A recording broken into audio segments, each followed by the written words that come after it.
Hello, hello, hello, everyone. Happy Thursday. I hope you are all doing well. So today, guys, we have, of course, Howard is back on the channel. Dr. Howard Asher is here to have a chat with us, and we're going to talk about Trump Derangement Syndrome and also what prevents little socialists on the internet from taking responsibility for their life and going and getting a job. I'm probably going to be much more diplomatic than that, but I think many of you know that I have been under siege by socialists for the last week on Twitter, and so I kind of wanted to focus in the conversation there. But I just want to say I want to especially thank Howard today for coming because it is Howard's 43rd wedding anniversary today. I mean, come on. I can't even.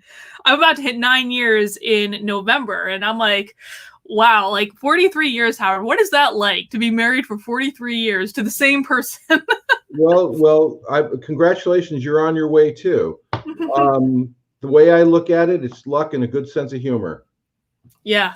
Isn't that the rules for life right there? Luck and a good sense of humor. It goes a long way, doesn't it? It sure does. It sure does. So I'm happy to be with you today. And of course, my wife takes credit for us being together as long, probably more so. I married up, definitely. And it's probably better just to let the wife have credit, right? Happy wife, happy life. Those are the rules. Those are the rules.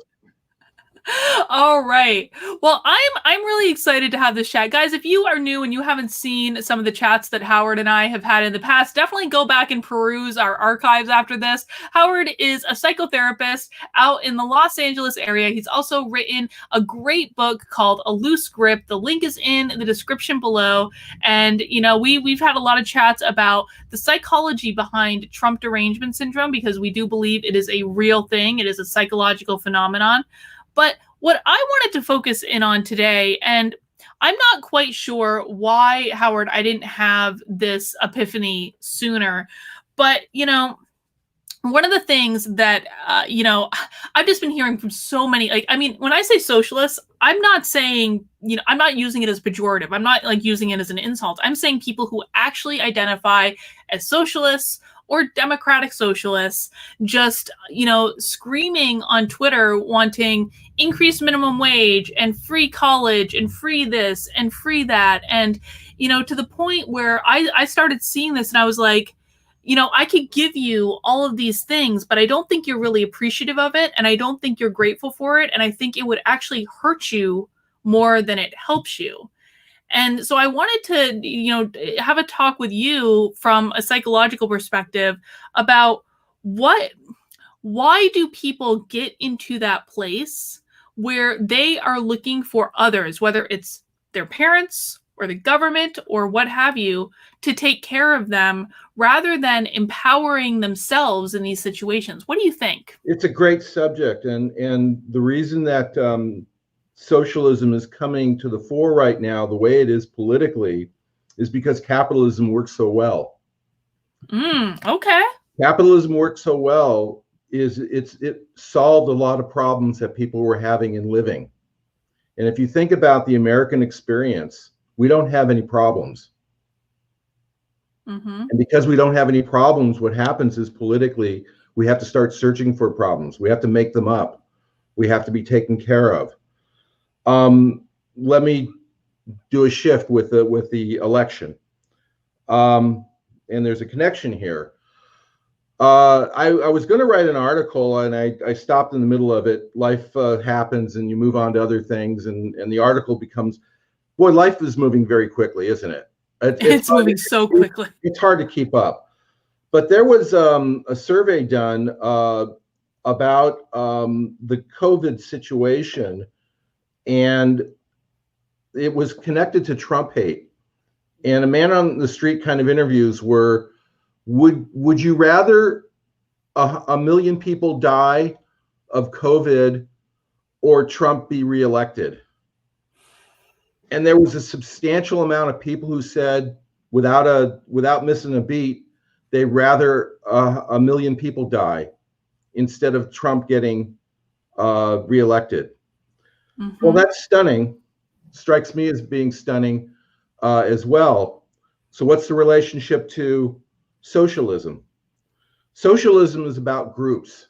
Socialism is about identity politics. Socialism is about we have to help these people who identify with whatever, whether it's race, gender, LGBT, the whole, all of the groups that ever could be, even ones you haven't even thought of.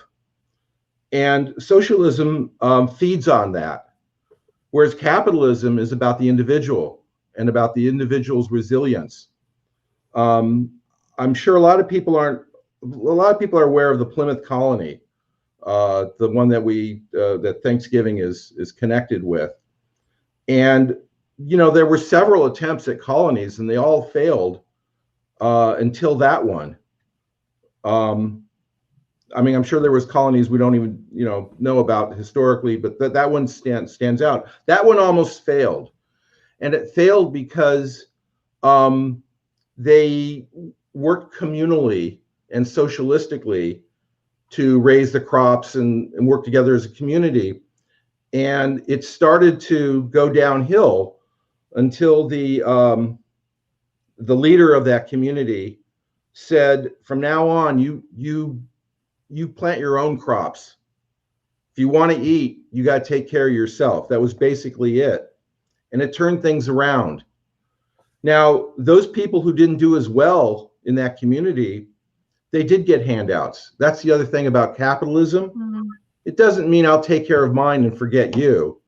It just means that I can't depend on the social community for the things I care about.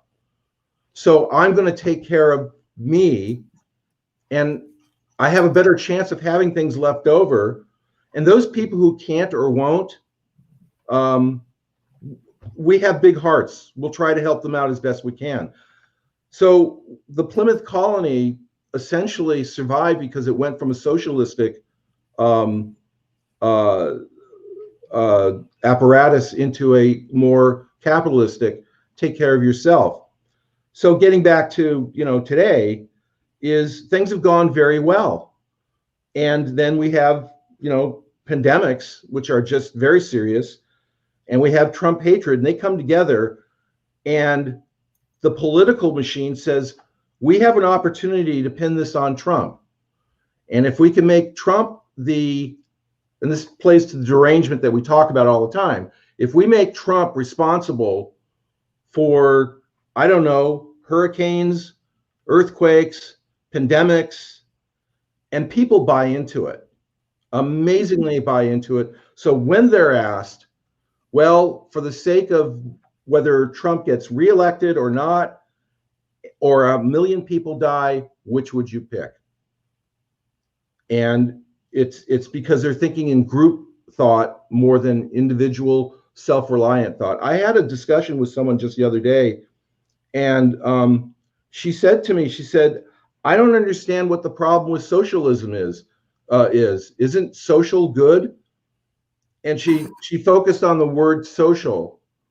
And who's going to make a movement and make it sound like a bad word?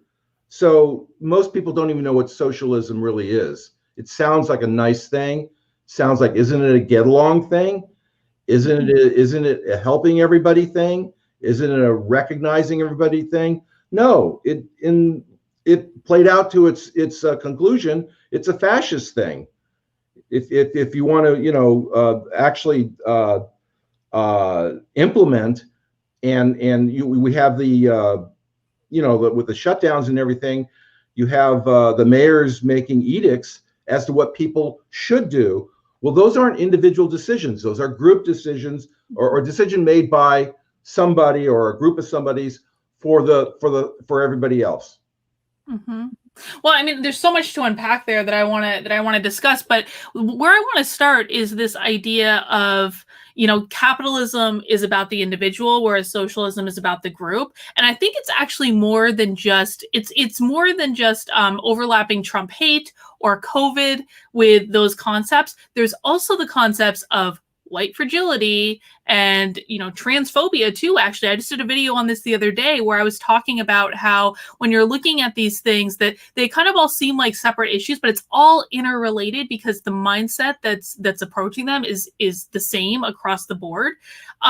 You know, there was a really interesting discussion on Unsafe Space where they interviewed Buck Angel, and they were talking, was a trans porn star essentially, but he does a whole bunch of other things too, and really fascinating individual. And he was talking about how you know, when kids go to the doctor when they think that they're trans, they're not treating them as individuals. They're kind of just like putting them on this conveyor belt, and everyone's getting treated the same way. And that's really problematic because trans kids desist at a much higher rate than when people transition as adults. And part of the reason may be because they're not being treated as individuals. But then you also look at white fragility, and I've lately been analyzing and trying to debunk the myth of a white supremacist culture in organizations.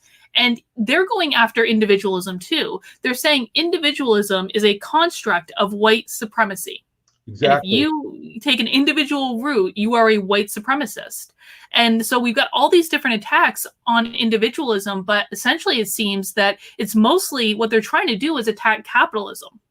Yes, I mean, if you think about it, public transportation, the suburbs, anything that you can do that is, I mean, Obama said you didn't build that by yourself. Now, there was a lot that went into that. And you want to know something? I think he even meant well. I think he probably meant that, you know, there are some things to a community that has infrastructure and, you know, you benefit from it. I actually believe that that's what Obama meant when he said you didn't build that by yourself. Okay? But it came off as a slap in the face because we all live individual lives. No matter how much we want to group ourselves, we go to bed alone, we close our eyes alone, we get up alone. We have to put ourselves together and we go out into the world. That's a very individual experience. Do we share it with other people? Yes, we do. But when the politic animal gets into the game, anything you do that either thinks for yourself, does for yourself, self-reliance, that's the enemy of the unalienable rights. That's the enemy of an unalienable rights. People thinking for themselves and doing for themselves becomes a threat to, you know, the current political climate that's coming up. Mm-hmm. Well, let's dig into that a little bit because, I mean, I think that one of the questions I've had, and I've never quite understood this, you know, I wrote a whole book about self-empowerment in the workplace and what you need to do to build confidence and to, you know, take control of your career regardless of what your coworkers or your boss or organization are doing or any of that. And so this has always been something that, you know, it just makes sense to me that if you have the opportunity to make your life better in some way, then you do it because that's going to just create a better experience. But when I'm looking at these kids and people that want to embrace this ideology, it seems as though they really don't have any interest in making their lives better because they're making choices that are making them angrier, making them less successful, giving access to less resources. And at the same time, they're arguing that this is for the greater good. And I guess I just don't understand that mindset. Well, I don't think they're educated well. Let's assume that these kids, we're calling them kids, young people with these ideas, they more or less come from okay, privileged, middle class, suburb communities. This isn't really coming from the underprivileged. That's sort of the irony of what we need to look at. So when I said before, you know, what caused the socialistic wave was capitalism. Well, capitalism got all of these kids, they got them their educations, they got them their MTVs, they got them their iPads, they got them their cars. And I guess there's a need for people to feel virtuous as well. So they're looking around, they're saying, okay, I got it pretty good. And oh, by the way, I don't know if I can get a job. there's a wave where every generation used to get better, do better than the previous one. That's flattened out to where it's Right. going the other direction. So what I believe is that this young cohort is frightened. They don't see that they can get a job. And if they can't get a job, can they get the government to support them, whether it's in housing or transportation or their medical?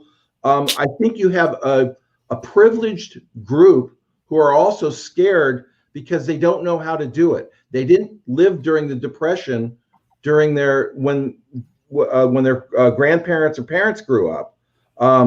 They didn't know how good they had it, basically.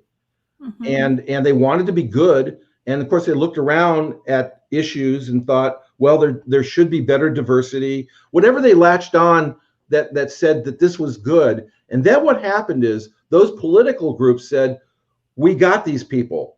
And they started then to teach the white fragility. I mean, where'd that come from? Well, they saw Yeah. they had a group of people who were questioning, because every new generation questions. That's always happened. It always will. And so from a fairly privileged, successful, capitalistic system, not a perfect system, they started questioning.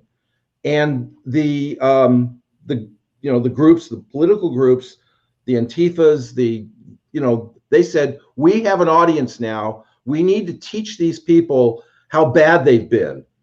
And if they want to turn it around, they need to ride on buses and wear masks.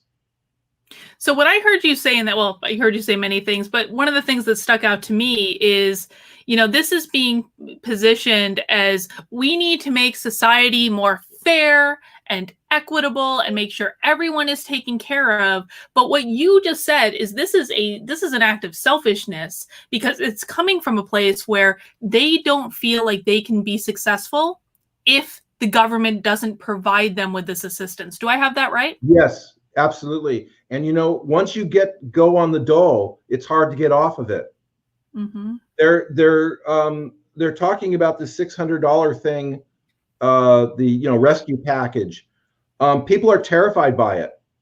The government, of course, is dithering on this issue, but I mean, I saw it. They shut everything down. They said you can't work. So okay, fine, I won't work. Okay, so now the government comes in and says, we'll take care of that. Here's $600 a week, which was better than a lot of people, not as good as some, but better than others. And they said, you've got that for 2 months. And you know what? That was a shot of cocaine. That was a shot of something that said, okay, that's pretty good. And well, what are we going to do after 2 months? We'll worry about that later. 2 months is here. Now they're talking about extending shutdowns, and they're not going to give you that $600. Do you think the public's going to get angry? Both the capitalists and the socialists are going to get angry and say, well, we've depended on this. You told us not to work. And like I said, some people made out better because of it, because they got paid more money, incentive not to even go to work. So this has created such a convergence of emotion, of economy, of philosophy, of virtue. It's an amazing point that we're at right now. Definitely. And so I think one of the questions we just got in the chat, and I want to get your opinion on it. Sorry, I was making sure I was tracking my super chats in case we lost them. So Dooley wants to know, I've seen it argued that Trump Derangement Syndrome is just a way to write off the criticisms of President Trump. What is your opinion? So Howard, we talked about this before, and your position is that derangement syndrome, just in general in regards to politicians, existed way before Trump. But Trump is just bringing out the best in people. What do you think? Absolutely. If you want to write off Trump, you can do that without derangement. You don't need it. All you have to do is disagree with him. Derangement is a level above. Derangement is, don't bore me with the facts. Derangement is, my feelings are more important than reality. I told you before, that man on the street kind of interview. What would you rather? Would you rather a million people die. If Trump could get if Trump is not elected, because they'll blame him for it. And everyone thought, you know what, a million people, right? They don't know a million people. It's a group. Again, unless it's people you know, you might think twice about a question like that. So it takes a level of derangement to think that way. Okay. Mm-hmm. If you don't like Trump, there's plenty of reasons to do it without being deranged. Mm-hmm. And so that actually that makes me think of something. Right before this, I was having a Zoom call with members of my locals community. And one of them, he actually has a YouTube channel called Return to Reason. And he's fabulous, he's a really smart guy. And he was talking about how he did a whole analysis of the Tara Reade allegations against Joe Biden, and basically found journalists saying, even if this is true, and there might be evidence that it is true, I don't care, because Trump is the greater evil in that situation. And it made me think of and I do think all these are related to the socialism issue that we're talking about as well. But what it made me think of is this is actually more nefarious than something like confirmation bias. Confirmation bias being that, we only look at information that reinforces the worldview that we already have. It's usually an unconscious thing. People are usually not fully aware that they're doing it, and they're just not letting contradictory information into their experience. But this almost seems more nefarious than that, because this is looking at information, considering the information, and then saying, I don't care. What do you think? I absolutely agree with that. It is more nefarious. It's more pathological. It's more disordered. This terminology didn't come up just because it was a cute way of looking at political differences.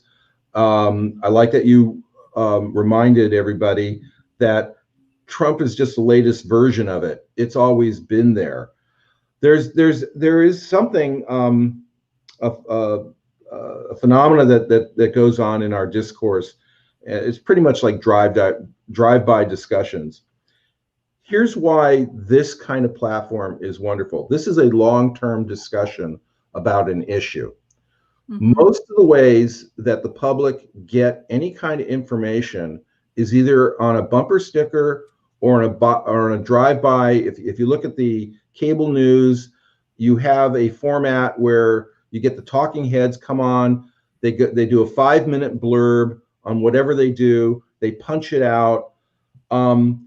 But which is a really bad way to get your information. It's a fascinating process. I do partake of it, but I'm criticizing it as much as I possibly can. The podcast phenomena is incredible. This is like a podcast where you're having a long-term discussion.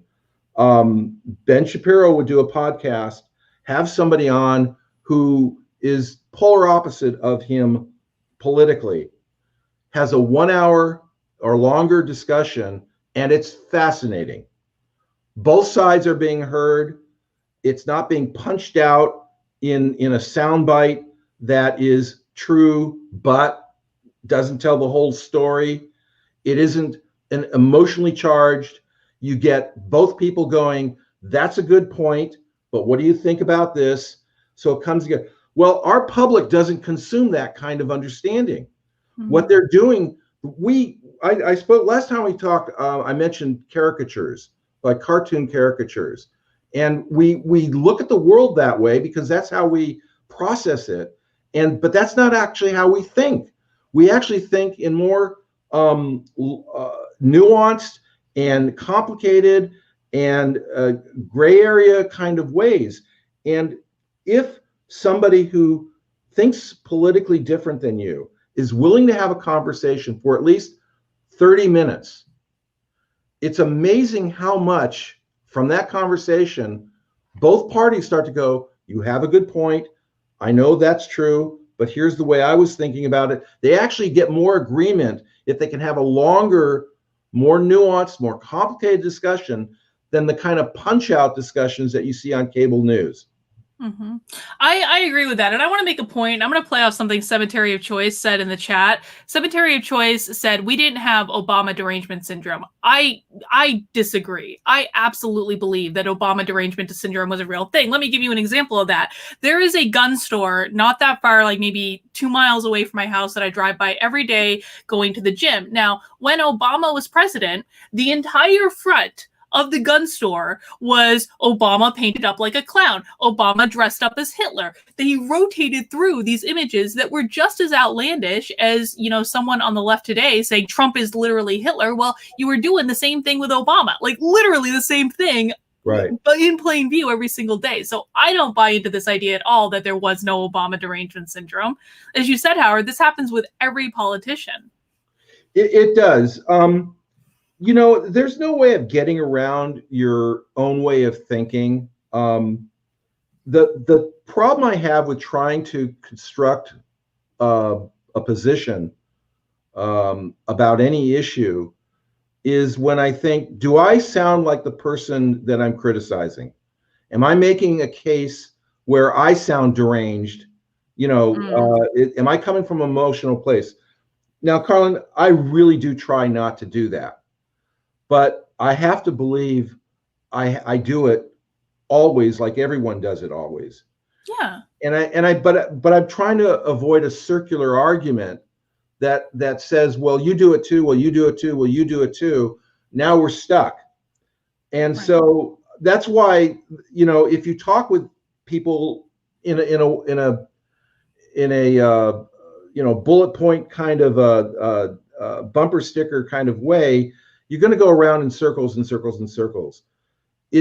That somebody can actually sit down with you who thinks way different than you. And I deal with conflict resolution all the time. Most of my career, whether it's working in a corporate situation, a legal situation, or a couples counseling family situation, is I'm always resolving conflict resolution. And you can't do that unless you demonstrate that you could stand in the other person's shoes and understand where they're coming from. So I could critique a socialistic point of view, but I can't do it effectively unless I can convince the person who thinks that way that I can stand in their shoes and understand who they are. And that's the essence of it.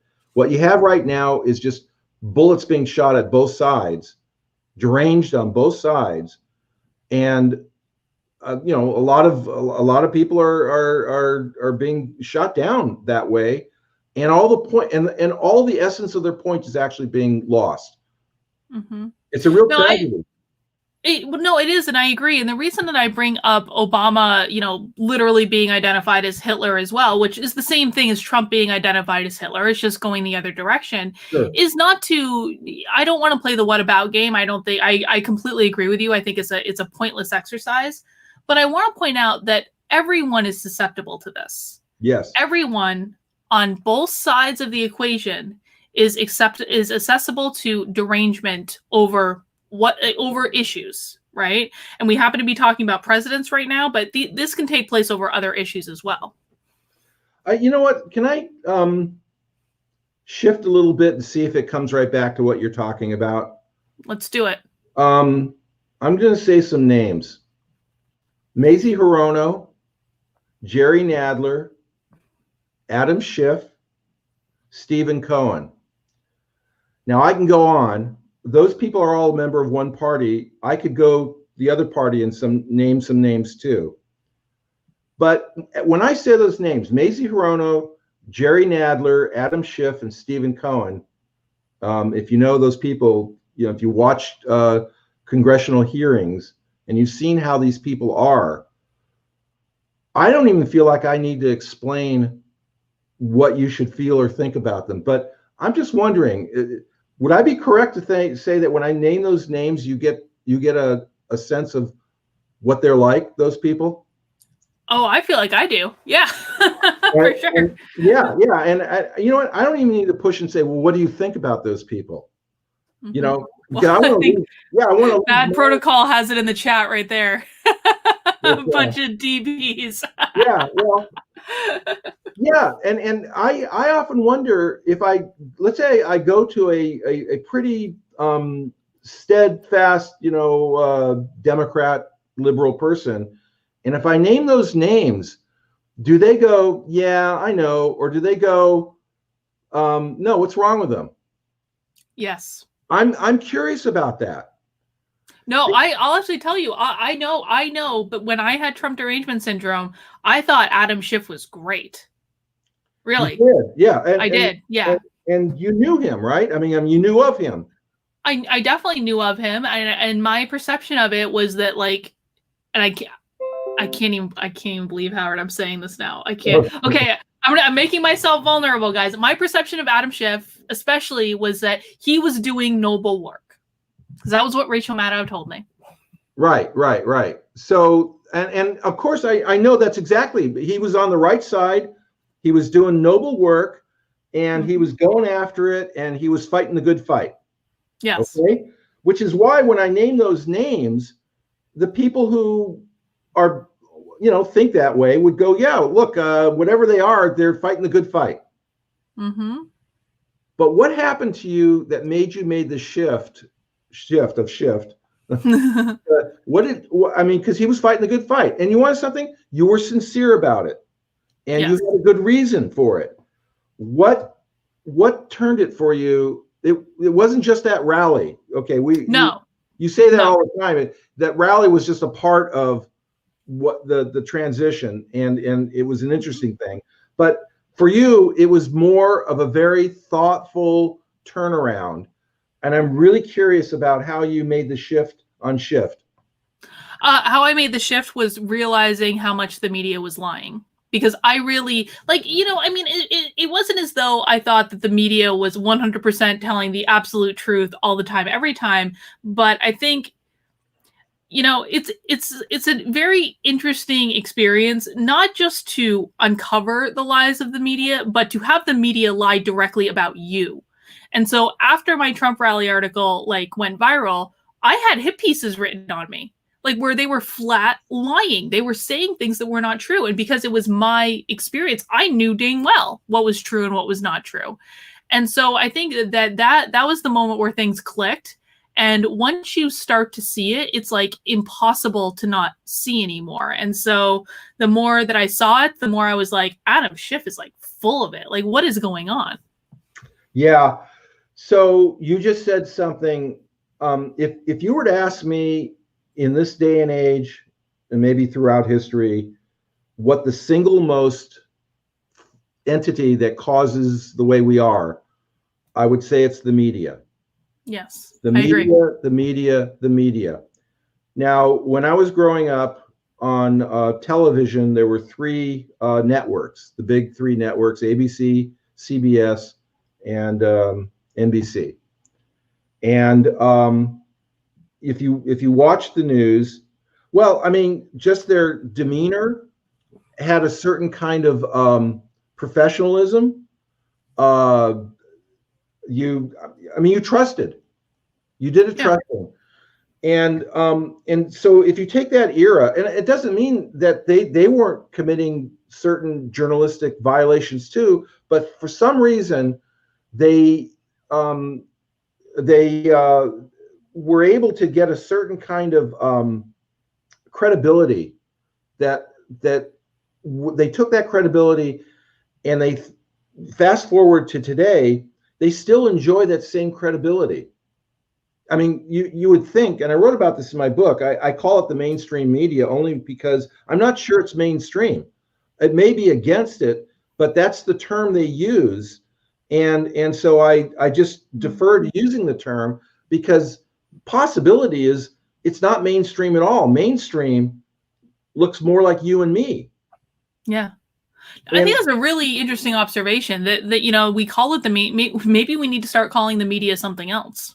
I do. Well, that's my point. You see, mainstream means that totally accepted and very credible, and that's your go-to. And if you label something that, while it's turning corrupt, it's like the frog that's boiling in the water, doesn't realize that 50 years later, this is the most corrupted, untrusted. CNN just pulled the cover off. They just said, that's it. anti-Trump because Trump's no good. That's what journalism for. Journalism is for shooting Trump down. Now, journalism before was like, here's the facts, you decide. That used to be what journalism was. Mm-hmm. Now it's, we've decided for you. By the way, that gets right back into socialism. We've decided for you. We did the math. We know what's good for you. We want you to drive on that bus. We don't want you to drive that car. Mm-hmm.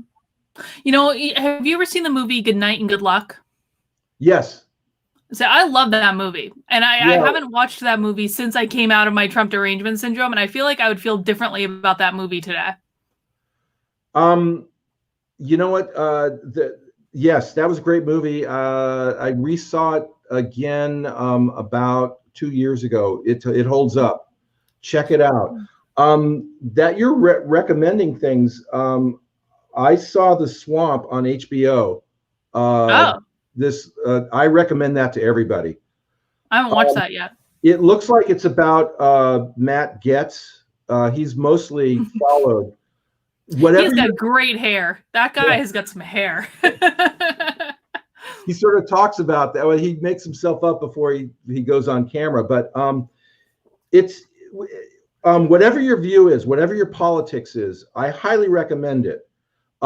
He actually has a sit-down coffee with Hill. What was the congresswoman who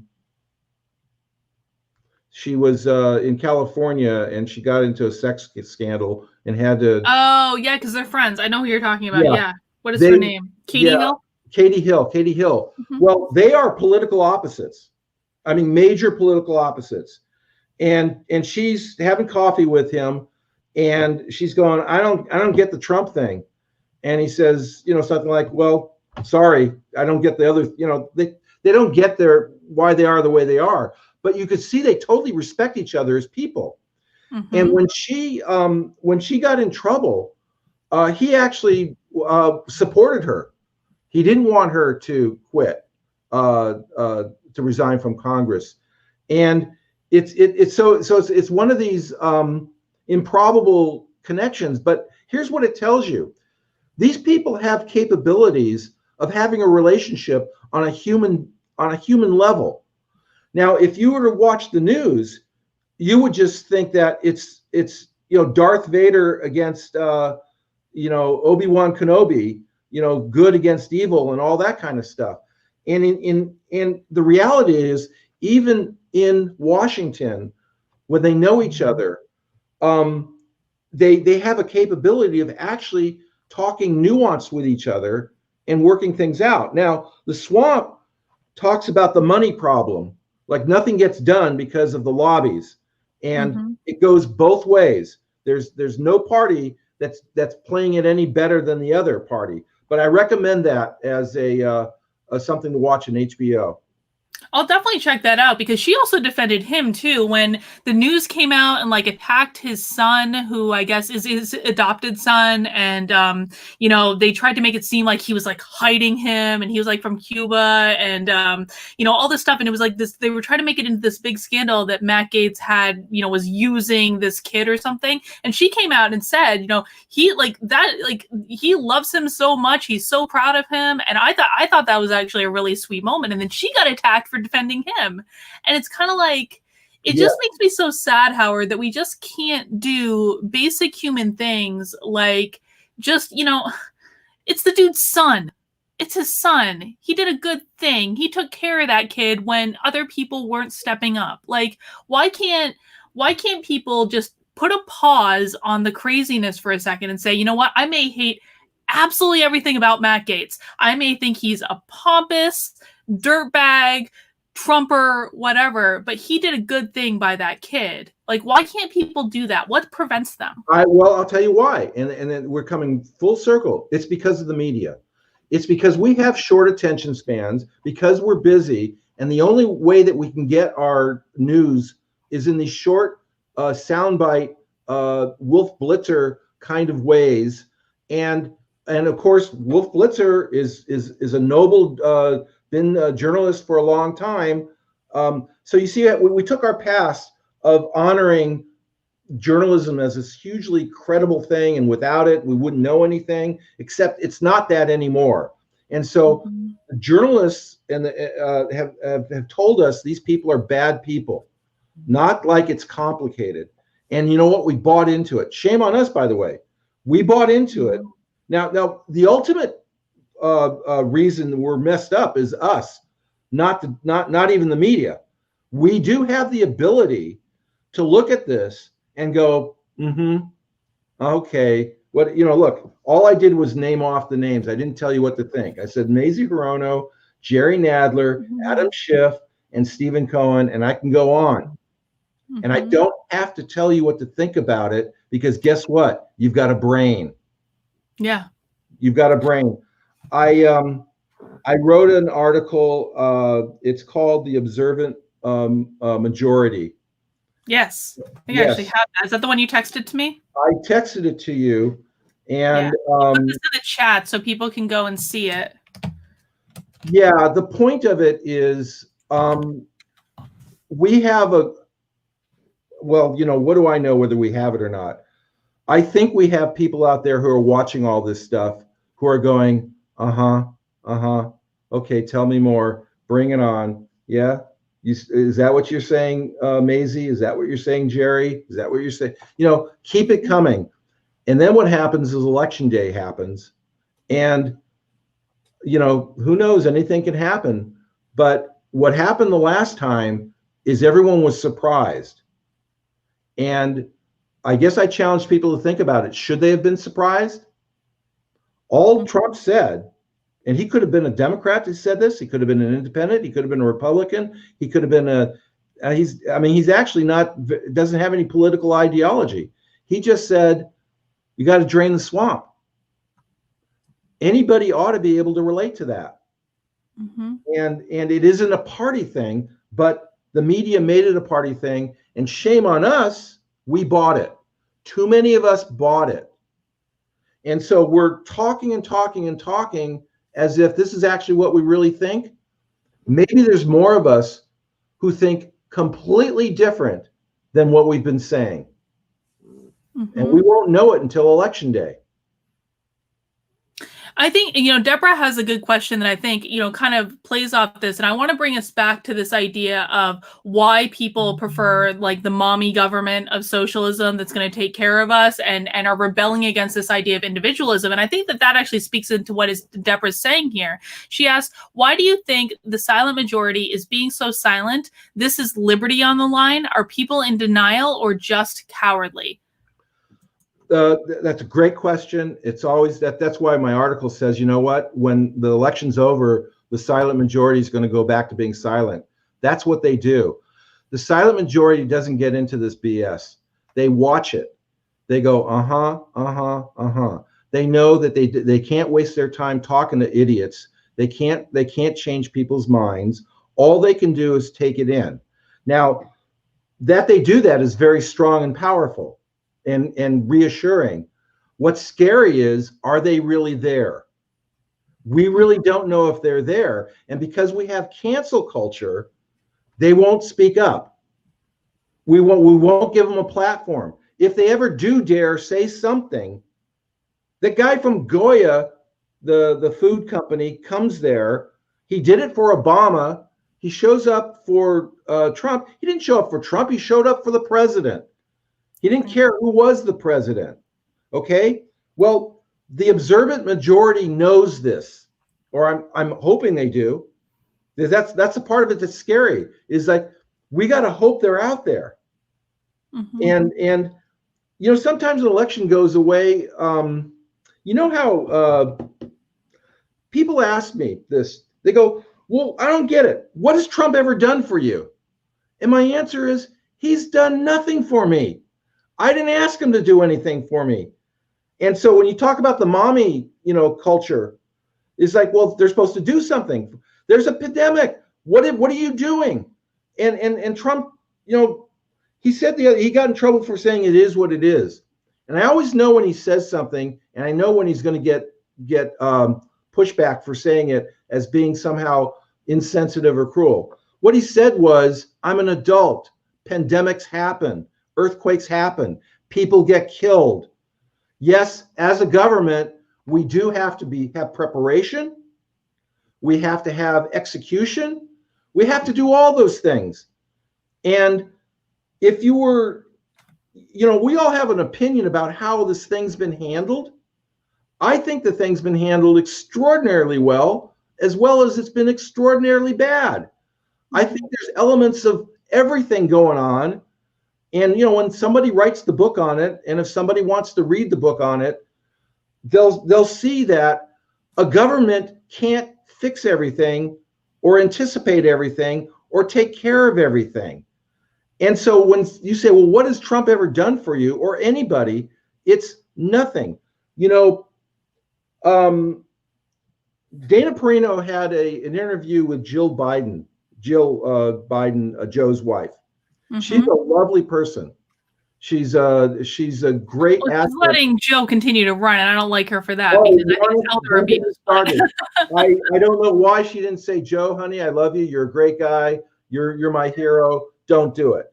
That's, I say this to my wife every day. I don't know why Jill is allowing it. Yeah. Okay. I agree. So, but that aside, she seems like a lovely person. She seems very smart. She knows how to present. So Dana Perino is doing an interview. I was very curious with it because it's always when somebody shows up on Fox from the other side, I'm very curious about that. So Jill shows up and they're having their interview, and Jill says something like, well, Joe's going to be picking a woman, and I know that makes you happy, Dana. And it went by. Dana didn't. Now Dana's too polite. Now when I watch interviews, I actually talk to the TV. Because if I was Dana, I would say, why would that make me happy? Dana, she's a woman. He's going to pick. That'll make you happy. Now that's a very condescending thing to say. Yeah, it is. Now, I don't believe that Jill meant it condescendingly. I think she meant it like it's a great thing because it's time for women to be at that place. And I don't and Dana's too polite to have said it, or I don't. Maybe she didn't even think it. She might have been able to say, I don't know why that would make me happy, but it would give a certain kind of edge to Dana that she doesn't really have. She's very smart, but that's not her personality. But you see where I'm going with this. Yeah. Jill throws that out and says that should make you really happy. And I'm thinking, why should anybody be happy only based on the gender? That's the only thing. And this plays to what the media does, which is they care more about the skin color, the gender, the group you belong to, your sexual orientation, what any of that has to do with in terms of making public policy is zero. Absolutely zero. Well, and the ironic thing is that for the longest time, I mean, listen, I don't have as much experience and wisdom as you do, Howard, but I have my fair share, and and I remember a time when the argument was that women can do whatever they want, and it doesn't matter who you love, and everyone can do anything anyone else can do, and that was considered to be a good thing. I'm going to say the word overlook, but I don't mean like it in a bad way. It's just like it's the only word I can think of.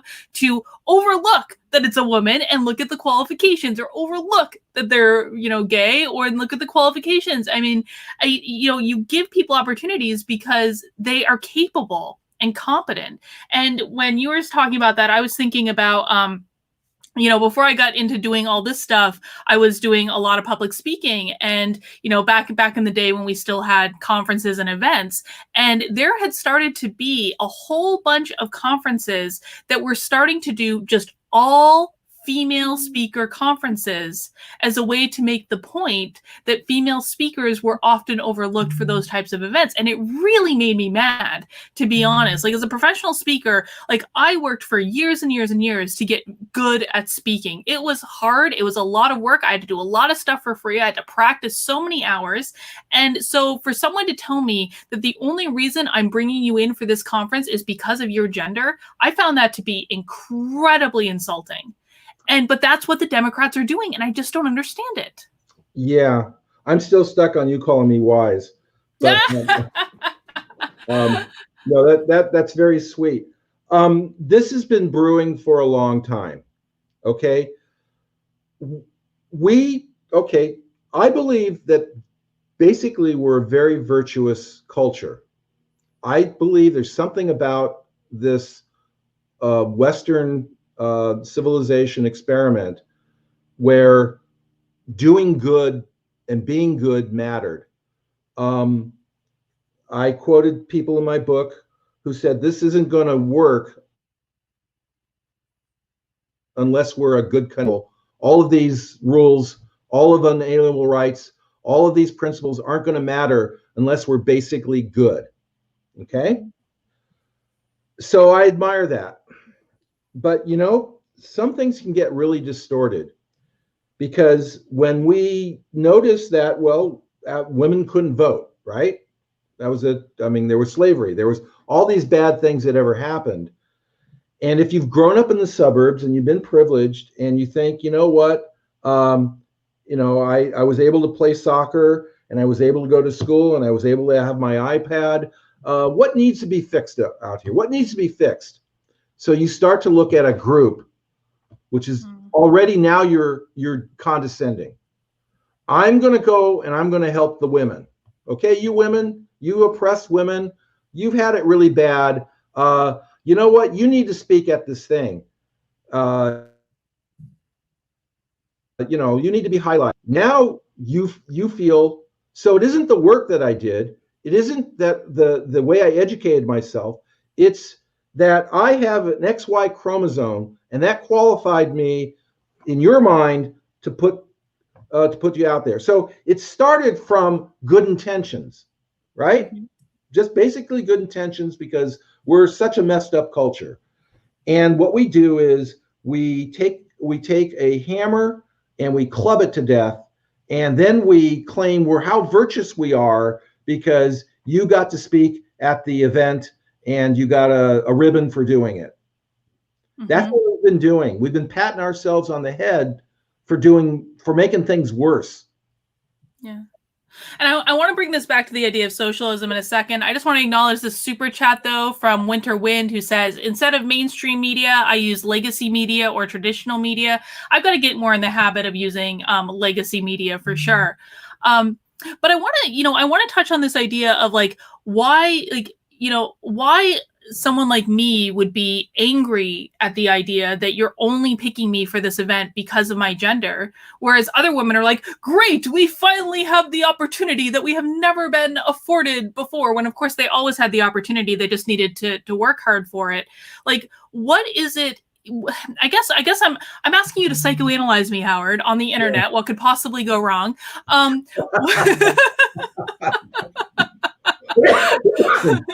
What is different about my mindset that I see something like that and I say, that's actually really offensive to the years of work that I've put into this? And someone that is exactly like me in so many ways, maybe same gender, same age, same type of experience, looks at that and says, that's awesome and amazing, and I want to be a part of it. Yes. Look, you're very vulnerable. You're in good hands. I'm good at what I do. And all you're saying is how healthy you are. So, it's a nice thing to expose, Carlin, is just how sensible and healthy you are. Excellent. And my parents will be thrilled. You should let them know. I have a lot of experience if that helps you. But no, you're obviously coming from the correct place. This is good anger to have.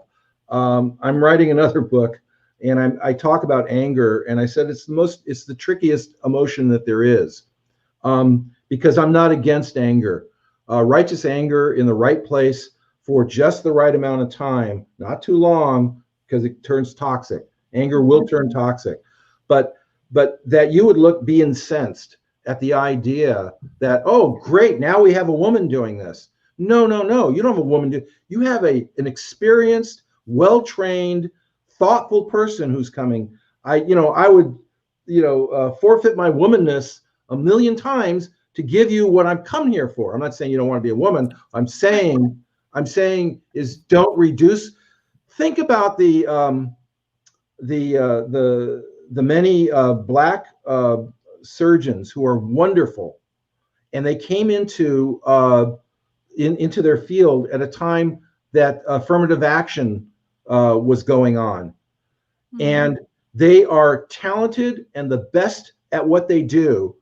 And they have to wonder correctly whether someone looks at them when they're Black and think, well, were they given a break and they were less skilled and I'm not getting the best surgeon ever? So it ultimately turns out to be an insult to the people you're trying to help. And so the mantra should be, please, public, don't help me. I'll help myself. Give me the roads on the street, light the lampposts, make sure that we have infrastructure. I'll take care of the rest of it. And if I'm no good at it, then so be it. Or maybe I need to go back and study harder, or whatever else may befall me. I might be in a good enough support group that if I ever need help, I can get it, but not from the government, but from people who actually know me and care about me and know what would actually be helpful to me. So, we could be all over the spectrum. I mean, I can't tell you how much help I would like to have with things. But once you start to get the government to craft some kind of help for me, I know that I've just made a step that's going to hurt me, not help me. Mm-hmm. And it seems like, I mean, so I don't want to overlook the fact that if you say I'm healthy for having that mindset, that means fundamentally the other person might be they may have some issues they need to work out, and I maybe want to come back to that. But I just want to think about this idea of why people would be looking to help for help from the government when they could get help in any number of other ways that are actually probably far more productive and healthy. And is it this fear maybe that if it doesn't come from the government, I'm just not going to be able to find the help and support that I need? What is it that says the government is the answer rather than I could go take a class, I could go get a mentor, I could go talk to people I could go watch YouTube videos of great speakers and learn how to give a good talk? What is it about that mindset that says the government is my answer? Yeah, I think it's because the government's probably the biggest collective thing that people do. And it's just a big, what could be bigger than it's the reason why we have a military. Throughout history, there have been militias, and there have been maybe private militias throughout the world or whatever. But when you get to a scale of national conflict, you have to have a military. There's no way of getting around that, whatever you may think about the military. And so that's an example where people can't do it by themselves. And there's some things that government is cut out for, but not everything. And so I think that people just really think it's the biggest thing there is. So why can't the biggest thing be the solution? Sometimes because it's big, it can't solve things. And you lose sight of that. And I want to you mentioned the women who are different than you who say, okay, great, they recognize women and they're happy for it. And I'm not saying that they're unhealthy, except I might say that aspect of the way they're thinking about it is unhealthy. Okay. So, and what they can do is they can get cover because it seems like such a good cause. You see, as long as they think it's a good cause, you could stand behind it emotionally. But imagine, I'm just trying to think. Well, affirmative action. Okay, that sounds like a really good cause, doesn't it? Yeah. Yeah. Well, maybe. I mean. Well, but if you do a deep dive, it's not. Yeah. You can even do a real deep dive and see the evilness in it. That what it does is it actually takes people's agency away from them and makes it other people's decision, not your own decision. And so there's so many things that we label as a good thing that we need to look at how we label stuff. And if we could correctly label things, we would be in better shape.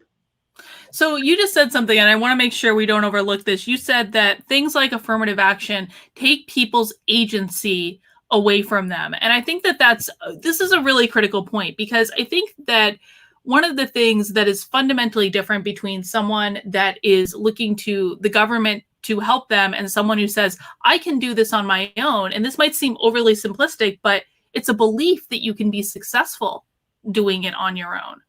Yes. Right? Oh, they take that away. I can't do this without, the big mommy. And, I mean, I'm stunned by the thought of it. I think a person begins to die when they start to think that. Life is about belief, and about reaching, and about imagining on your own what could be.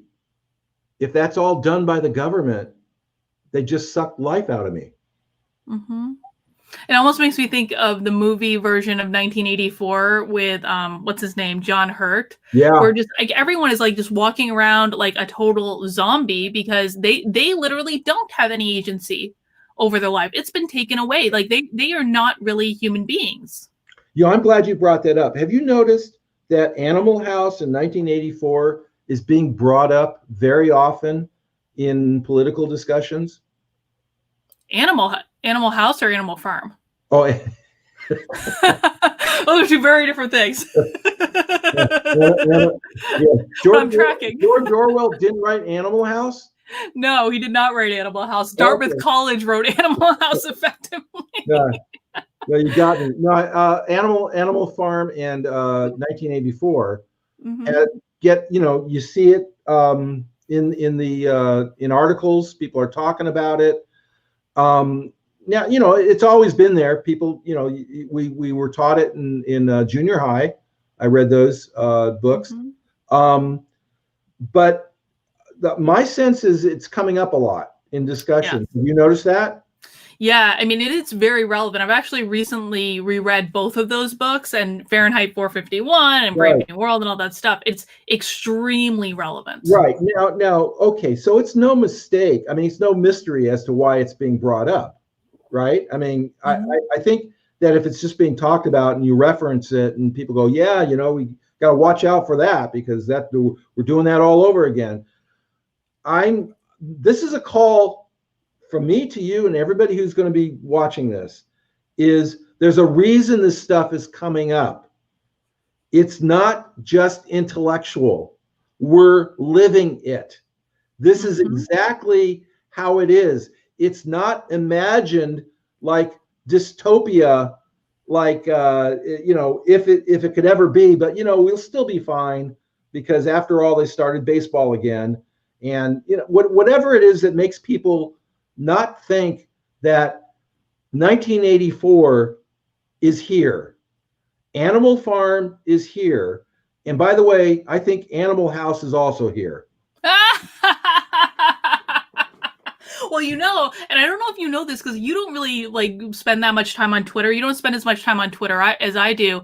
Howard, there was a literal argument on Twitter, and I think it's still going on. It's been going on for days, about people are trying to prove that 2 + 2 actually does equal 5. They're doing that? Yeah, I swear. I'm not making this up. This is a serious thing. Serious people are doing calculations to show that, no, really, 2 + 2 can equal 5. And James Lindsay, God bless him, he runs newdiscourse.com. He's saying you guys are all insane. Yeah, they are. It's that I'm not surprised and I'm horrified at the same time. That I'm having simultaneous feelings all the time with yep. And the whole point of the 1984 thing and Animal Farm is the language. The language. We're attacking each other by turning words upside down, inside out. The words just don't mean that anymore. We have Black Lives Matter. Okay. Now, if you have a discussion about it, think about the energy you have to do just to set it up okay, I'm all for Black people having every good thing a Black person, anybody could have. You have to tell them that you're okay. Then you've got to talk about Black Lives Matter. And then you have to say that well, you understand why it got triggered, and there were some bad things, and then there's a split off group because some organization took it over, and Black Lives Matter isn't really what Black Lives Matter is. And fast forward to now, they've got a crisis because the police are being defunded, and now Cuomo is asking for New Yorkers to come back to New York. I mean, do you see? Mm-hmm. These things are all connected, okay? And it comes from the idea that if I say Black Lives Matter, I'm assuming that there's other people who think Black lives don't. And there never was. There never was. There never was that. But so what you did was you created a straw, what do they call it, a straw dog or a straw man? A straw man, right. You're helping me on my references. That's okay. That's okay. And Yeah. I think, I mean, for me, really, and I had this epiphany the other day. I think the only way that we start to counteract this is by refocusing on individual empowerment. Yes, absolutely. I am so for the individual. You know what? It's this is philosophical, but I don't have faith in humankind, but I do in individual people. Yes.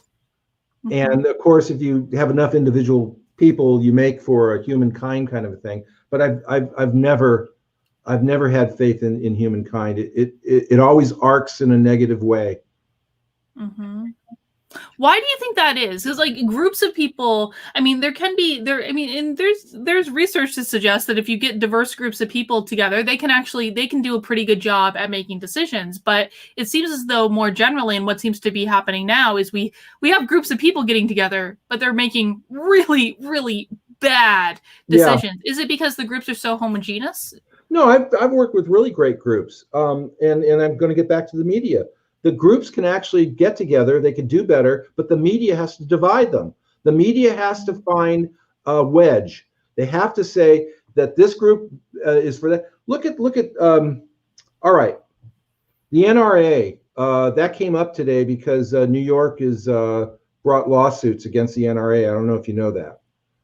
I did not know that, no. Just before we went on, I saw it, and there might have been some corruption going on in the NRA monetarily, whatever. I don't know. But the NRA is a flashpoint, right? There are people, they're either on one side of it, like right on NRA, and the other people who go, no, they're just Nazi fascists and all of that. That's a wedge that shouldn't exist. Okay, right. You don't have to even agree with NRA stuff. But the idea that you would think the NRA doesn't have a place in culture, I think Antifa has a place in culture. I couldn't be more against anything possible than Antifa and what they do in their violent ways. And by the way, Mazie Hirono wouldn't recognize that there was an Antifa, or right. Jerry Nadler wouldn't. Saw that. Okay, so I don't have any problem with their existence. I have a problem with what they illegally do. And that's how I can address them. I don't have to snuff them out, us, me, you. I don't have to snuff them out. I don't have to snuff out the NRA. I don't know that the NRA is rioting in the streets, whatever you may think about them. Yeah, they may go to, was it Lansing, Michigan? And they're wearing battle fatigues and they have NRA stuff. But you know what? They didn't aim the gun at anybody. They didn't hit anybody with it. They're fine. They all had license to carry. Nobody, even if you don't agree with them, nobody broke a law. Okay? So we have a thing about snuffing out groups, and the media plays a role in making the good guy and the bad guy. The media decides who's the good guy and the bad guy. And Joe Blow, average guy, average woman, married, contrary, whatever, they walk by the news, they see CNN, They see CNN saying something bad about a group, and because it's the news and because the news is credible, mostly still credible, even though it doesn't deserve that credibility, you get a lot of the people saying, yeah, I agree with what CNN is all about. But then you have what I refer to, as I told you before, the observant majority who go, okay, keep it coming, and then they vote, and then you find out what people really think. Mm-hmm, mm-hmm. So we have a question from Redwall. Both of you, have you heard of and what do you think of Plato's three-tiered society of the people, the warriors, and the elite politicians? I have heard of it, but I'll just embarrass myself if I talk any further about it. Yeah. I think I'm kind of in the same place with it, Redwall. Unfortunately, like I've heard of it. I don't know that I understand what it is enough to really make a coherent thought about it. Yeah. Oh, well. So, I mean, Howard, I guess so with the talk of individualism, I read a lot of books just about spirituality and listen to a lot of thinkers in that area. And sometimes I've read, and this is going back a couple of years for me, but I can't help but think of reading about how, kind of like, okay, I'm going to get a little woo-woo for a second. You'll have to forgive me. But from like a spiritual perspective, there's this idea that if the individuals are pushed far enough, eventually they're going to reach a breaking point where they're like, okay, no more. I am taking control of my life. I am done. I'm doing my thing. Leave me alone.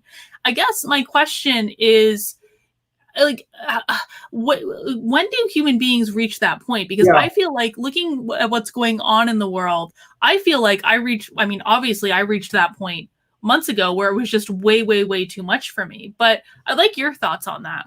Yeah. Again, it's one of those things where you wonder, are there people out there? Are they watching? Because they don't speak up. I believe that we did hit that point. We passed it. You want me to make a prediction? Sure. Okay, I'm going out on a limb. Wow, we got you on video, so we'll be able to see. I know that. Look, it could go differently than what I'm going to tell you, but I have reasons to say what I'm going to say, and it has to do with that breaking point that you're talking about. I think that Trump's going to be reelected. I think he's going to win a landslide electorally and popular. You haven't heard that from anybody, have you? You heard how it's going to be. I've heard, I think more and more people have started to say that they think Trump is going to landslide. I don't know that I definitely think Trump is going to win. I don't know that I think he's going to landslide. I truly hope that he does. I really do. I think we need him to win both by the Electoral College and by the popular vote. And the larger the margin he wins by, the better, which is why I keep hammering on this idea that people need to speak up. People need to know that, this is not okay. Because I also think that when people are voting, if they're kind of like on the fence, like, or they aren't in it, like you and I are in it, it can be really easy for them to say like, oh, I'm just going to vote for the winner who I think my friends are going to vote for. And if they know that, I look at like, Adam on the Timcast IRL podcast, who was just like this, skateboarder, like soy boy who is now like gung ho Trump. Well, what if Adam, with all his skateboarder friends, just kind of said one day, not broadcasting on the internet, but say, guys, I think I'm going to vote for Trump. I think I like Trump. Well, that's going to give his friends who might not be traditional Trump voters permission to kind of say, maybe there's something there. Like my buddy Adam sees that there's something there. Like, what am I missing? And I think, so that's why I think that speaking up is so important, because I really do think that the bigger popular vote Trump gets, the better. Yeah, I do too. It's a wild card whether people are going to start speaking up, but there's a reason why I told you what I told you. It wasn't like a wish thought, okay? It was paying attention as a psychologist to what's going on. And just so you know, in the 5th grade, I predicted that Cassius Clay was going to beat Sonny Liston. Did you? Clay, yeah, he became Muhammad Ali. I don't speak up about stuff unless I paid attention to what's going on. And I had a sense about it in the last election. First of all, there's the polls. There's a lot of problems with the polls. One of them being that what they will tell you today won't tell you what's going to go on election day. Right. So there's always that. There's another thing too. People really, the ones who like to hate Trump really like to hate Trump. They really enjoy it. Okay. They get a lot of endorphin rush, and they will not miss a moment to tell you what a jerk he is and how bad he is and all of that. I mean, they really relish it. But there's a difference between disliking a person and then going into the voting booth and saying, okay, do I like Biden or do I like Trump? Even a Trump hater could look at, I'm pausing here because the Biden slide is exponential. Yes. It is. It's really bad. Hey, I got a slogan for you. You know, maybe you've heard it and maybe you haven't. I really don't know, but I'd like to know your opinion. This is actually, I want to know. Build back better. Build back better. You know what that is? No. That's Biden's campaign slogan. No kidding. Are you serious? Yeah, you've actually seen it. It just went past you. Whenever you see Biden talking, you know how he has his poster in front of him? Yeah. The slogan, build back better. It's been there for about, I don't know how long it's been. Remember there was No Malarkey Joe or whatever? Yes. The No Malarkey tour. Yeah, he keeps changing his slogans, okay? So I noticed this a long time ago. I mean, I actually can't recall how long it's been there. And you didn't hear it. I knew you didn't hear it. I said no, I had no idea. I don't know that the people watching this, maybe a few going, yes, yes, yes. Who came up with that? Who thought that would be helpful? I mean, I've worked in marketing before. I go, that there couldn't be a worse. I don't even know what that means. Right. I don't either. How does it? I have no idea. Anything.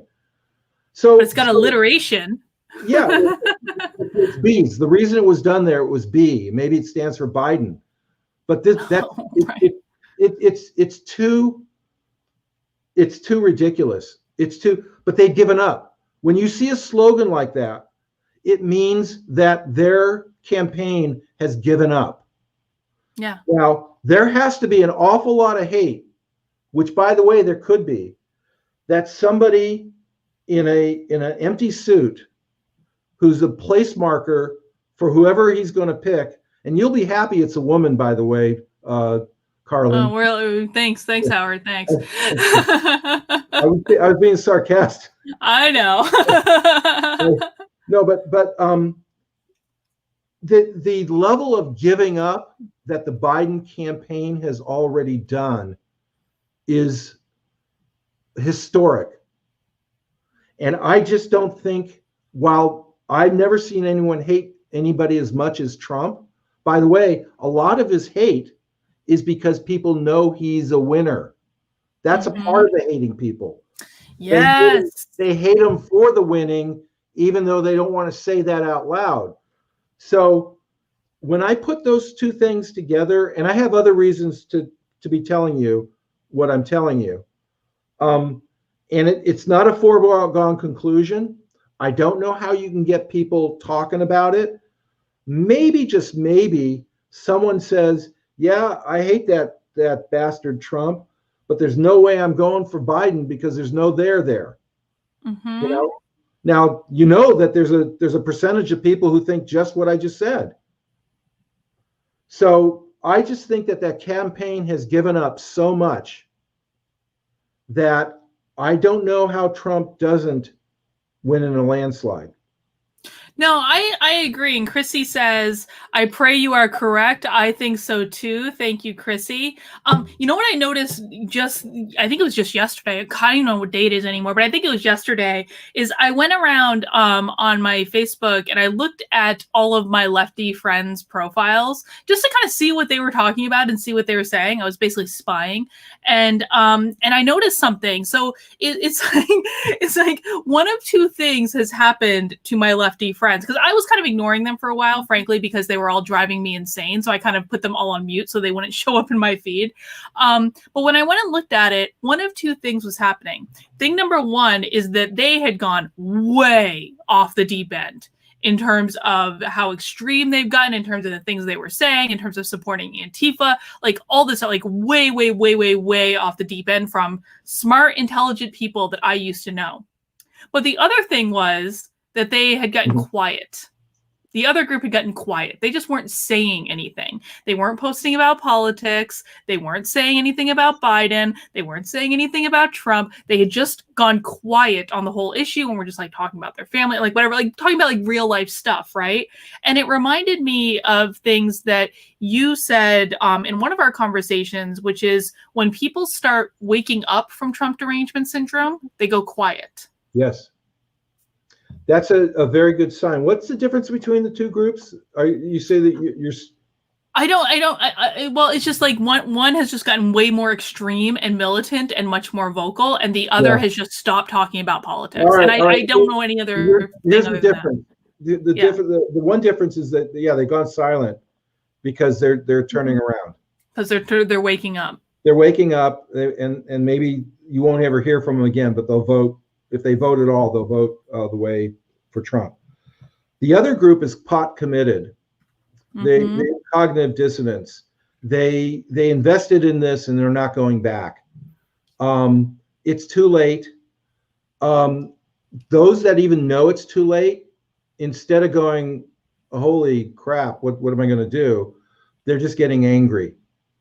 This is toxic anger that they're getting.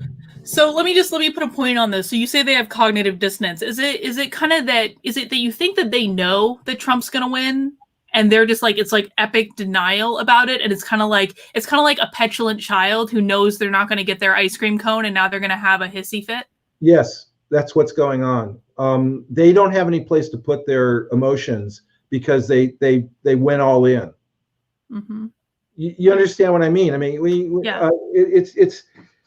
it's horrible. I mean, part of me thinks those poor souls. The other part of me thinks they're getting what they deserve.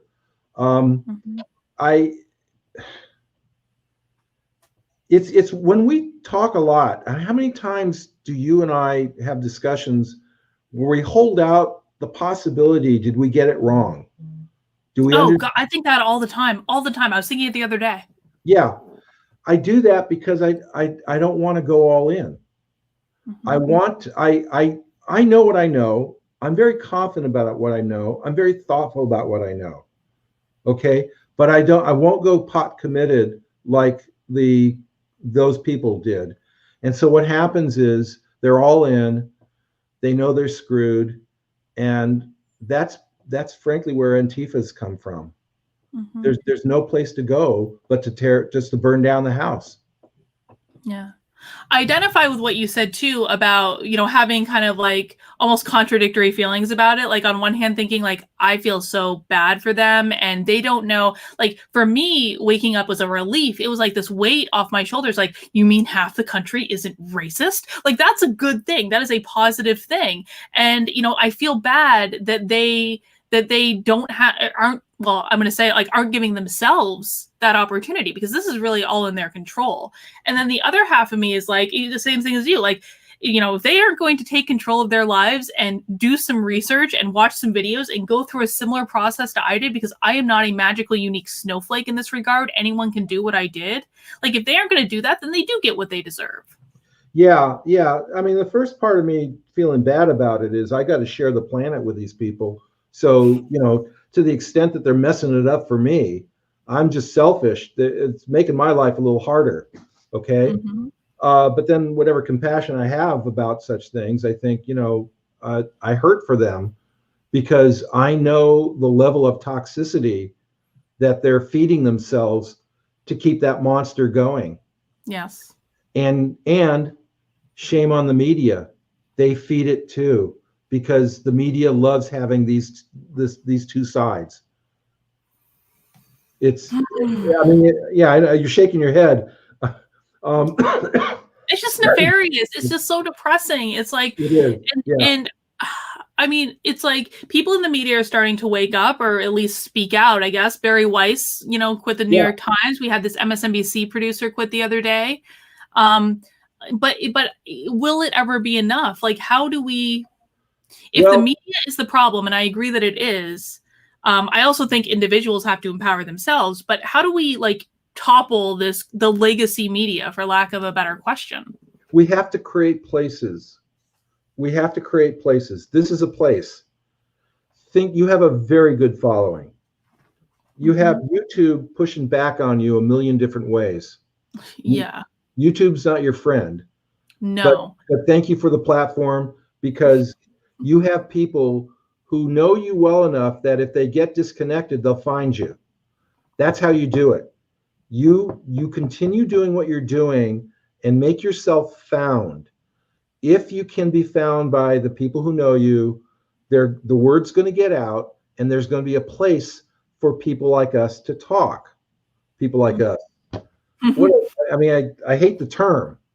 Well, Okay. we're like some of the most dangerous people, because like I was thinking about this because I did an interview with this show on YouTube, Trigonometry, a couple weeks ago, and they just premiered it yesterday. YouTube shadow banned it. And this is like one of the most innocuous interviews. I was actually talking about the impact of all like COVID on the workplace, and like this white fragility training on the workplace and stuff like that. I was pretty excited about it.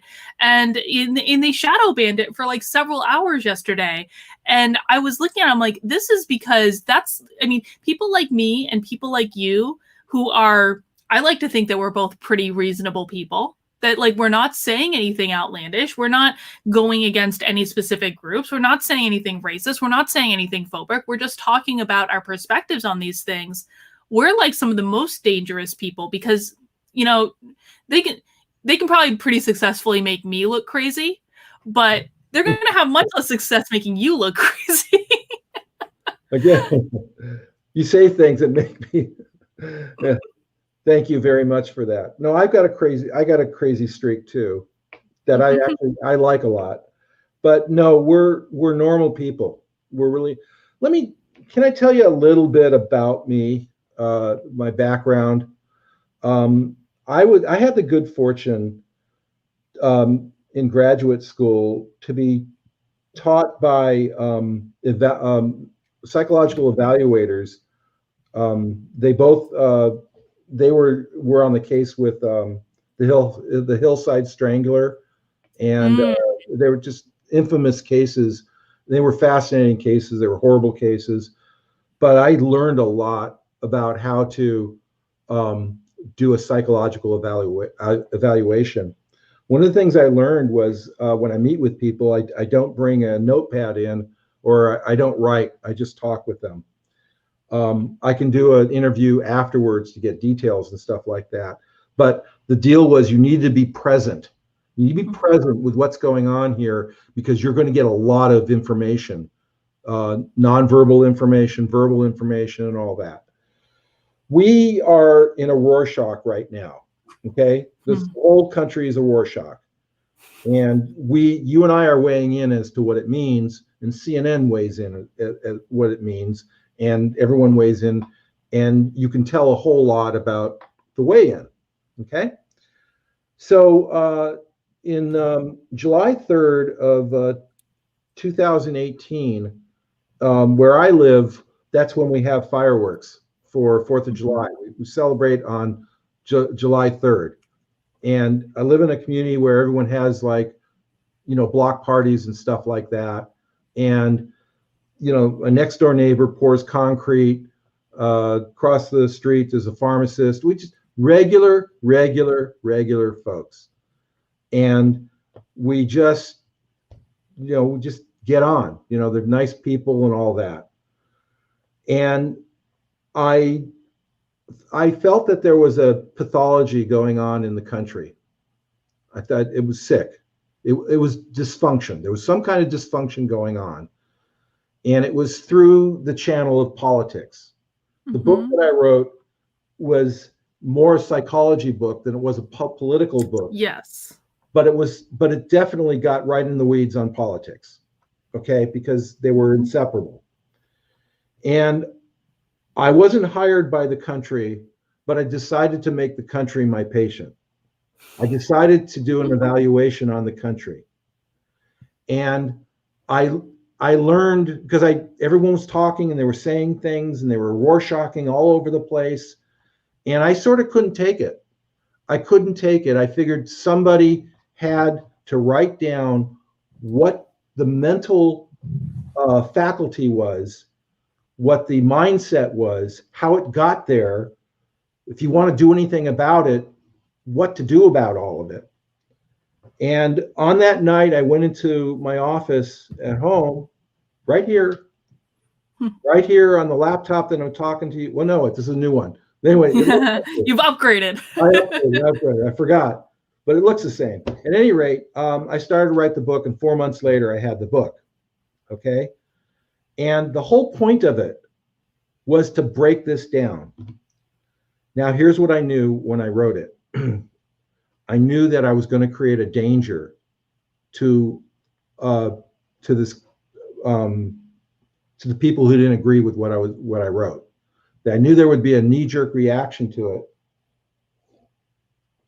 it, and I decided I didn't care. I decided I couldn't take it anymore. I decided I had done more than 40 years of work helping people understand themselves and the world around them. That's what I do. Understand yourself and the world around you. And of course, everything was going on, and I decided to take on the country as a patient. Again, it didn't hire me, but I decided to do it. And I invited people to take a look at what I had done and see if they could see themselves in it, see if they can understand it. And then I wanted to reassure where I felt it, I could, and I wanted to say I was not so optimistic where I wasn't. I didn't want to sugarcoat the whole thing. And what will happen is we will be a danger, you and I, to the forces that don't like this. But if your platform expands enough to where it creates a space, and we can have, I never like the word dialogue. We need to have a dialogue about something. I never like it because we talk all the time. We don't not talk. Right. Okay. But I wanted a place to have a talk of this caliber. Okay. You can't have a dialogue. You have to have a talk that's of this caliber. Okay. And if you weigh in, you've got to be able to back up what you're saying, and it has to make sense, and it has to connect. And it's real exciting. I always look at history again. When I grew up in a suburb. It was after the Korean War. We were doing really well. Had a lot of problems, but we were doing really well. And I thought to myself, gee, I missed out on all the really great stuff in history. Boy, was I wrong. Certainly, wrong. This is a time we're never going to forget. I'll tell you that. I wanted to be a part of it. I want to be a part of it. And then I realized, it wasn't long ago, I realized we are a part of history. This is what the founders looked like. Yeah. You think about, the founders were just founders. Okay. And there was a lot of things came together that made them more founders that like it ever been.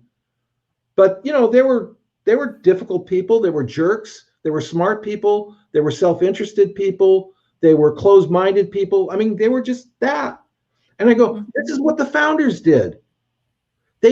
Somehow they created a place where they could talk well enough, where they can get a militia together and say to the mother country, you're not the boss of me. And this is why. And by the way, they liked the mother country. They were all very patriotic until they went too far. You were talking about Can they Yeah. go too far? They went too far for just enough people to say, you know what?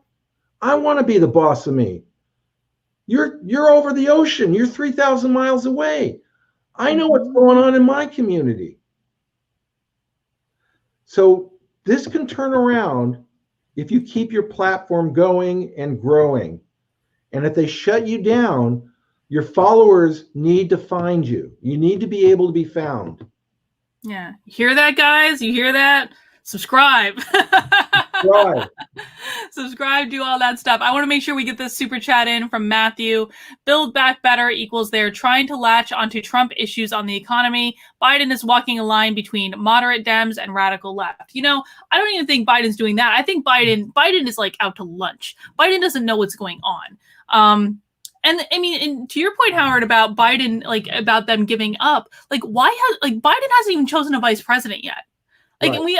and it's not though this is new. We all know who the candidates are, and they just need to come out and say it. But, you know, I think the thing that worries me the most to kind of like wrap this up, because I gotta pack, man. I gotta get on a flight. We're come out to your neck of the woods for the walkaway rally.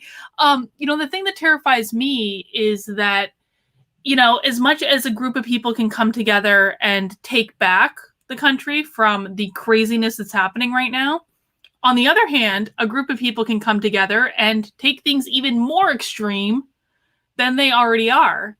Yes. And I mean, and it's really right now, it kind of feels like they're winning and we're not. Yeah. Here's why I think they're not winning. They pulled the covers off. They're not lying anymore about what it is. This is their moment. I don't know when, and I'm speaking of the Antifa kind of thing. Mm-hmm. You've got a Democratic core who won't admit that Antifa exists, which means they're saying we're going all in. If you think about it, you want them to go all in. It's scary. Now, if you ever, But that's the thing that's going to push people to the breaking point, right? That's right. And the thing is, I wish I could guarantee how it's going to come out, but I can guarantee this.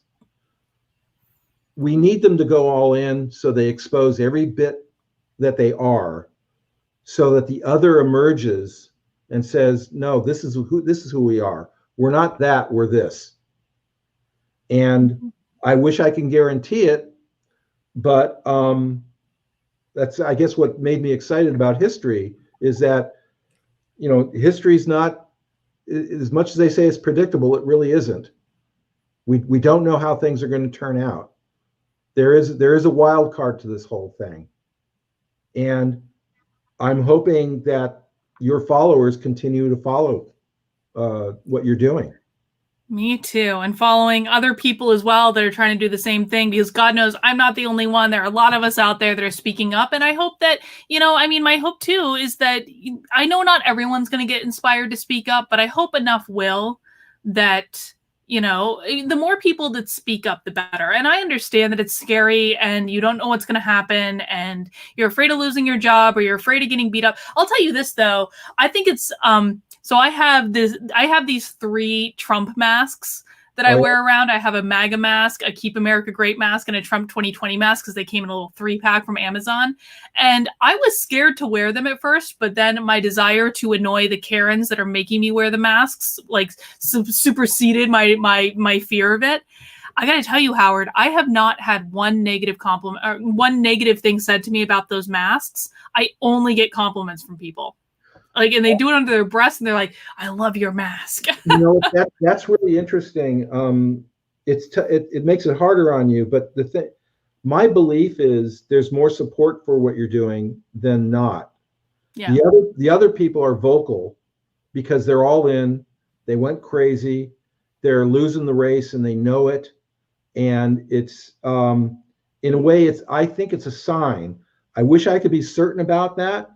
But there's more of us than we know, and again, it's what my article is about. Now you're going to the walkaway.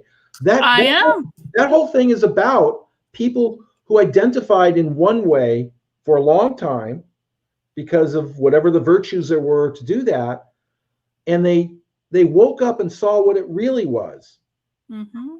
So, I mean, we both kind of wonder quite seriously whether this is all going to turn out well. But we are looking at all this evidence that there's these people who are very committed in one way, going, I'm not about that. I'm about something different. The things that you and I talk about. So I can't help but wonder, that must give you some confidence. Well, it does. And, Brandon Strock from Walkaway has talked a lot about how, I mean, the Walkaway group has grown exponentially in the past couple months. I mean, like, I think it was like 80,000 new people in the Facebook group the last time I heard. I'm sure that was almost 2 weeks ago now. So I'm sure it's even higher now. And, so I think that all the evidence does point to the fact that things are going to be okay. Man, I just wish more people would speak up. I think that the more people speak up, the more you give other people permission to speak up. And I don't understand what the mentality is that they don't. I think I gave you a suggestion last time. Why don't we see if we can encourage people to take baby steps? In other words, they don't have to say, I'm for Trump, I'm voting for Trump, he's a great guy. People don't need to do that. Yes. What they can say is, I have real concerns about, I don't know, like Antifa. That's all. I don't agree with the Antifa way. I wish the Democrats would speak up more against Antifa. That's perfect. Okay. Mm-hmm. Now, if someone, I got to scratch my head and wonder, why couldn't anyone go out on the line and do that? And that's what, in a congressional meeting yesterday, they were trying to get the Dems to say, does Antifa exist? And they wouldn't go there. Yeah. And for political, they had their political reasons for doing that. They would be exercised from their group or whatever. But what you just recommended could be a baby step. There's things that people can say that aren't like huge pro-Trump things to say, just pro-decency thing to say, let's not have violence. Let's not have stupidity. Let's not shut down free speech. Every person ought to be able to say that. And I mean, to kind of round it back to where we started this conversation in terms of like the individual versus the collective, it is an act of individual empowerment to stand up and say, this is what I think. And to your point, it doesn't need to be Trump is the greatest president ever and everyone should vote for him. It can be, to take an instance I saw yesterday, I don't think the mayor of Los Angeles should be shutting down the water and power to private homes simply because they have people over. I don't think that's acceptable. It's interesting that you say that, because we're trying to encourage people to do that. I've already heard that from people who would be on the left. So remember I was saying to you, I have some signs that are coming through that tell me how this election are going to go. That's what I'm talking about. Even the left are starting to say that. I don't know if they're connecting the dots. And like I say, when they get in the, so that's to speak up in public about such things. But then when they're by themselves and they're looking at the ballot, I do have to wonder whether they go, really? It's between Trump and Biden? It's a no-brainer. Mm-hmm. Even from people who would stand on the left might do that. Now, that'll be fascinating if it happens that way. See, I'm kind of looking forward to see what might happen. But if it happens that way, boy, you put your seatbelt on. Life is going to get real interesting. I don't know, Howard. I don't know how much more of this I can take. My hair is going to look like yours by the time we hit November. I'll tell you what. I'm already more gray. I've gotten more gray in the last 3 months than I definitely had before. Yes. But we do need to wrap this up because I have to go do some laundry and pack a suitcase because I am going to Los Angeles tomorrow to be there for the Walkaway rally. I hope that everyone in the Los Angeles area comes out. We're going to do a march through West Hollywood, and then the rally is going to be, I think, in Beverly Hills. The information is on the website, walkawaycampaign.com. Howard, you're coming to the rally, right? Yeah, I actually had to find out where it is. I looked online. I saw where the flagpole is. It's Yeah, it's a San Vicente and Santa Monica, I think, if you know the Mhm. area. I don't know if there's going to be restrictions on crowd. I'm wondering about We'll that. see. That We'll that's see. I think well, Brandon permits everything, so he does everything by the book. There will also be, well, at least I know for the rallies that he already had, there will be security there for people who might be afraid. There was definitely security in the Baltimore rally. And I'll tell you guys what too, like there were Black Lives Matters protesters in the rally I was at in Baltimore, but they kind of kept to themselves. They knelt during the national anthem. They did their thing. They weren't disruptive. Everything was fine. There was no trouble. And so I hope that everyone that wants to come out feels safe coming out, because it's a little act that you can do. Just come out and see what's going on. You can always leave if you don't feel safe. I'm really curious about it. I told you before, I usually don't go to things, but for a while I haven't anyway. But I'm curious. You're going to be there, so that's reason enough. I'm excited. We're going to get to meet in person because we have yet to meet in person. It's all been virtual, so it's going to be great. Yes. So travel well. I'll see you. Yeah, thanks. And I want to plug your book real quick too, because you've talked about your book in the chat. I want to make sure everyone knows that the link to get Howard's book is in the description below. It's called A Loose Grip. It is a great book. I definitely recommend it. And of course, Howard's going to be back on the channel at some point. We don't exactly know when, but we will get the urge to do a live stream and have another conversation. And yeah, I guess that's it. Howard, anything else you want to say? No, that's good. I was just thinking we wing it pretty well, don't we? I think we do. I think we're getting good at this. I like our conversations. I think that, they're nuanced and adult, and there is no yelling. And that might be a low bar to meet, but you know what? Hey, we do it well. Thank you very much. I'll see you, and have a good trip. We'll see you when you get here. Thank you, guys. Have a good day, everyone. Thank you for coming out. Bye.